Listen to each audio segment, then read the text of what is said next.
बोले कि जीव जो है परमात्मा का अंश है, किसका? श्री कृष्ण का। और श्री कृष्ण के अंश से ही सब राधा रानी के अंश से नारी और कृष्ण के अंश से पुरुष सबके प्राकट्य है।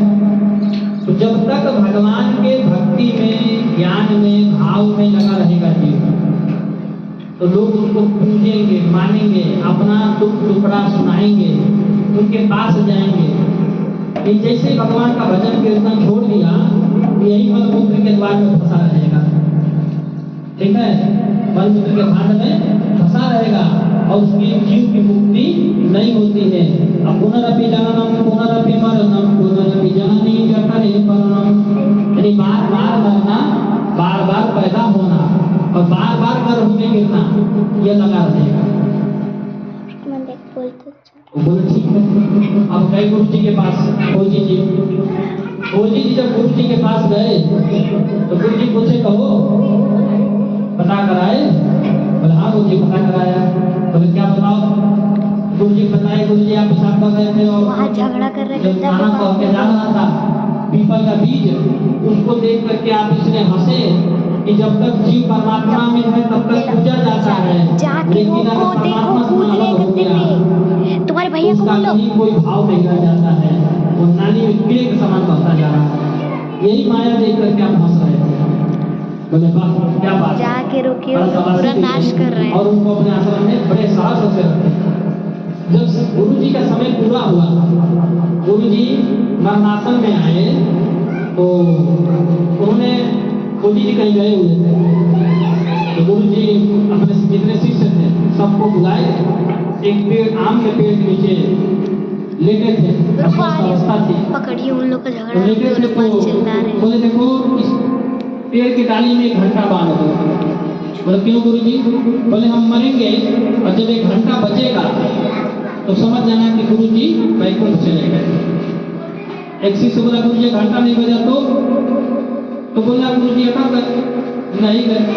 बोले ठीक। अब गुरु जी सोए थे उसी पेड़ के नीचे और अचानक प्राण निकला, लेकिन घंटा नहीं बजा। सभी शिष्यों को बड़ा आश्चर्य हुआ, इतने सिद्ध महात्मा, इतने महापुरुष, और इन्होंने प्राण छोड़ा, घंटे नहीं बजा। सब लोगों ने खोजते हुए खोजी महाराज को खोजा। बोले महाराज चलो। बोले क्या हुआ? बोले गुरु जी प्राण त्याग रहे, तो बोले घंटा बजेगा तो हमारी मुक्ति हो जाएगी, घंटा तो बजा नहीं। बोले अच्छा चलो, कहाँ गुरु जी मरे? तो ले गए सब। बोले इसी पेड़ के नीचे सोए हुए थे। बोले हटो हम सोएंगे। अब जहाँ गुरु जी सोए थे वहीं तो सो गए, और सो के देख रहे हैं कि आम के पेड़ पे सबसे ऊंची डाली पर एक पका हुआ आम रखा हुआ है। लग रहा है इसी आम के चक्कर में गुरु जी का प्राण निकला, लेकिन मुक्त नहीं हुआ, मुक्त नहीं हुआ। अब जो है खोजी महाराज तुरंत जो चढ़ गए पेड़ पे और उस पका हुआ आम को तोड़ करके लाए, उसको छोड़े तो उसमें से एक कीड़ा निकला। कीड़ा 5-7 कदम रहेगा और मरा। जैसे कीड़ा मरा वैसे घंटा बजा। तो शिष्यों ने पूछा कि महाराज ये गुरु जी कीड़े के जन्म में कैसे पहुंच गए? बोले गुरु जी कीड़े के जन्म नहीं पहुंचे, गुरु जी ने अपनी शक्ति से आपको दिखाना चाहा कि देखो तुम अगर घमंड कर रहे हो कि मैं बहुत मंदिर जा रहा हूँ, पंडित जी के ऊपर फोकस करो, बड़ा घी तेल जला रहा हूँ, बहुत दान कर रहा हूँ, बहुत पुण्य कर रहा हूँ, खूब अगरबत्ती दिखा रहा हूँ, खूब मंत्र जप रहा हूँ, लेकिन अगर अंत समय में तुम्हारा मन भटक गया तो दुर्गति हो जाएगी। इसलिए क्यों नाम जपने कहा जाता है? राम राम, राधे राधे, शिव शिव क्यों कहा जाता है जपने के लिए? कि अंत समय मुख राम आवत नहीं, अंत समय में राम नाम नहीं निकलता। क्यों? क्योंकि मरने के समय में कंठ कफों से जाम हो जाता है, कंठ से आवाज नहीं निकलती है, घुर घुर आवाज करता है, गला जो घुर घुर करता है। वो बोलना चाहता है पर बोल नहीं पाता, अपनों को पुकारता है तो पुकार नहीं पाता, सिर्फ टुकुर टुकुर देखे, कुछ हो नहीं सकता है। इसलिए अंत समय सुधारने के लिए नित्य रोज डेली 24 घंटा नाम स्मरण करते रहिए। नाम अगर स्मरण नहीं करेंगे तो निश्चित समझिए कि दुर्गति हो जाएगी। और अगर कथा पूजा में अगर आप कहीं जा रहे हैं, यही नहीं कहीं जा रहे हैं, और कथा पूजा जाने पर भाव आने पर आपको अगर बार बार दुख आता है, कष्ट आता है, परेशानी आती है, रुकावट आता है, ये समझिए कि प्रभु ने आपके प्रारब्ध में कोई पाप बचा था, उस पाप को भगवान ने भेजा, जाओ इसको जल्दी भगाओ। और उस पाप के चलते आपके पैर में घाव हो जाएगा, पैर टूट जाएगा, माथा फूट जाएगा, झगड़ा झंझट हो जाएगा, विवाद हो जाएगा, कलंक लग जाएगा, अपमानित होना पड़ेगा।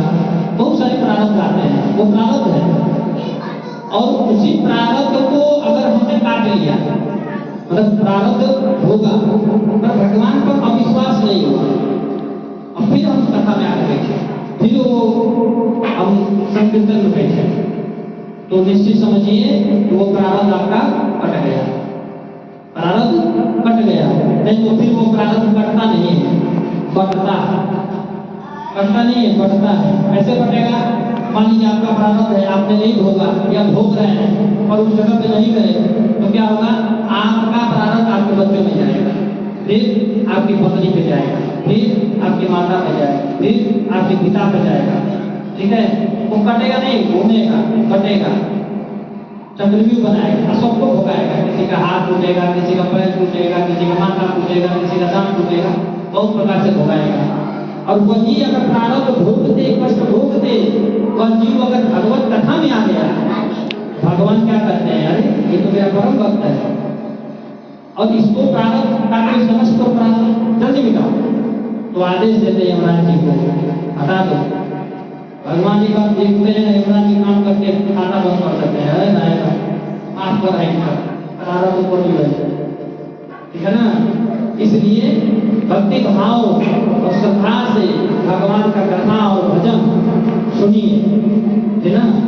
तो यहाँ पर वही बोलना चाहते हैं कि मोह मूल बहुसूल प्रजा त्याग हो तुम अभिमान,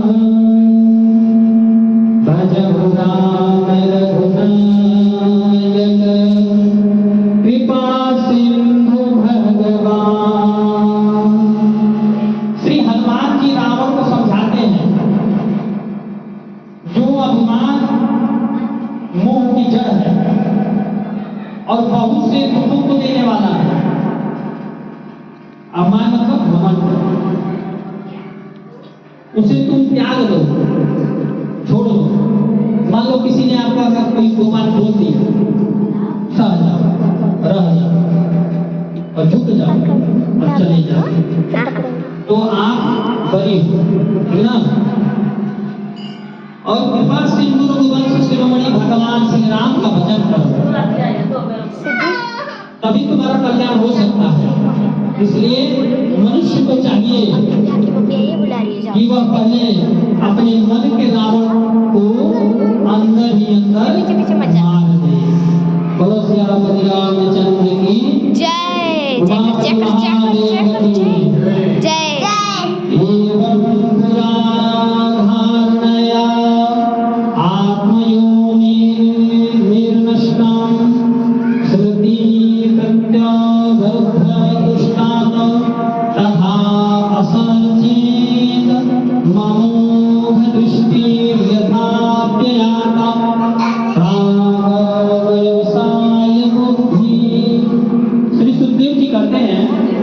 परीक्षित, सृष्टि के आरंभ में ब्रह्मा जी ने इसी धारणा के द्वारा प्रसन्न हुए भगवान से वह सृष्टि विषयक स्मृति प्राप्त की थी, जो पहले प्रलय काल में विलुप्त हो गई थी। इसी से उनकी दृष्टि अमोघ और बुद्धि निश्चयात्मक हो गई। अब उन्होंने जगत को वैसे ही रचा जैसे कि प्रलय में